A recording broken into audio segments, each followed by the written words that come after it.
Many Americans are fond of actor Geoffrey Owens for his iconic role as a doctor who married into the Cosby family. But he just got some unwanted attention this week from a photo circulating of him working at Trader Joe's. Fox News ran a headline that he was, quote, spotted bagging groceries, which was blasted as classist job shaming. Owens is on the beat tonight to talk about this fake controversy called a non-troversy and what it says about class in America. The 57-year-old actor has been on many shows since his Cosby days, including recently CBS's Elementary. You're wrong about the damages not being tangible. I mean, the release of this video has cost my clients a virtual king's ransom. Those articles about Owens quickly backfired. Prominent actors like Terry Crews and Tyler Perry praising him and noting that most actors work side jobs. Director Judd Apatow calling Owens hilarious while reposting a quote about the dignity of work. Jeffrey, thanks for coming on the beat. You're welcome. How are you? I'm great.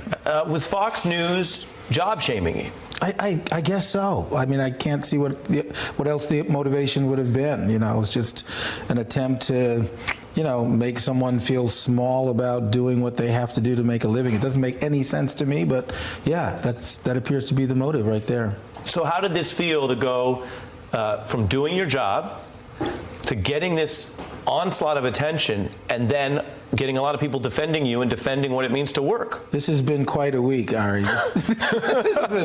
Surreal is the word that best describes it. From relative anonymity at Trader Joe's, I mean, not complete because I was recognized there as the guy from the Cosby Show almost every day I worked there, yeah, but in a nice way, a cool way, you know, by customers. Yeah. And then that awful thing that came out that day, you know, with the pictures and the demeaning words and descriptions, which just made me feel humiliated, basically.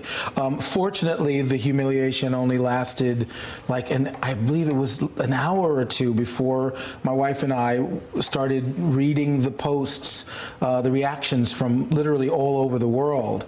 And so very quickly something awful and humiliating became something wonderful. Karma Lawrence is one of the people who took one of these photos. I want to read from some of the reporting here. As you say, it's been quite a week. She says she can't sleep, that she feels she's unintentionally hurt someone. Mm-hmm. She said, I would tell him I'm extremely apologetic about what's happened. If I could take it back, I would. What do you say to her? I say that's very cool, and I say I accept that. And I'd like her to know that I had no ill feeling towards her. It was, you know, even as this happened. If I could see her now, I could totally tell her that I forgive her. This story is, at its root, it's about snobbery and classism. Yes. And I want to put up on the screen here something that President Trump has done. He has said he prefers hiring billionaires to anyone else, and he prefers Ivy League alums. He doesn't like Jeff Sessions. Well, that helps you. I might get... Doesn't like Sessions' Southern accent, prefers people who went to Ivy League colleges, and touts that he hired billionaires for his cabinet. And then take a listen to him explaining that choice. So somebody said, why did you appoint a rich person to be in charge of the economy? I said, because that's the kind of thinking we want. I mean, you know, really, because they're representing the country. And I love all people, rich or poor. But in those particular positions, I just don't want a poor person. Does that make sense? Does that make sense? Does that make sense? And is this important in that way? You know what? I'm only going to say one thing right here, because I don't want to get into politics too much, but this is the man who said he preferred his war heroes that weren't caught. Do you know what I mean? What do you mean? I mean that's the kind of judgment we're dealing with. Anybody who could say that, for instance, about Senator McCain, I don't respect his opinion about these matters either, is what I'm saying. Where do we go from here when the internet is a... Well, go ahead. You look like you. No. I'm taking in your question. You know, you're so expressive. Yeah. Have you ever done dramatic work? Yeah, right. Well, I don't usually pause, but you went. Yeah, man. I should go into acting.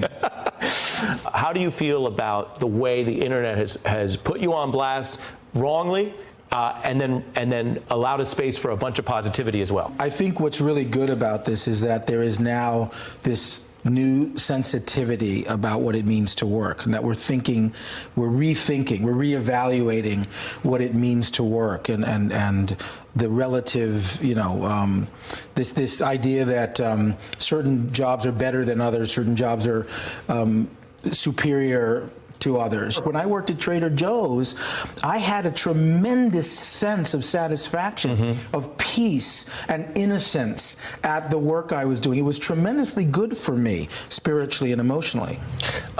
When they have the expression, something couldn't happen to a nicer guy, this is a really interesting and in some ways difficult thing that happened, and it couldn't happen to a more thoughtful guy, because I think we could all benefit from listening to how you handled this and what you're offering us today. So I really appreciate you coming by, Jeffrey. Thank you so much for that. I appreciate it. Thank you. Hey, I'm Ari Melber from MSNBC. You can see more of our videos right here, or better yet, subscribe to our YouTube channel below. You could have been anywhere in the world, but you're here with us, and we appreciate that.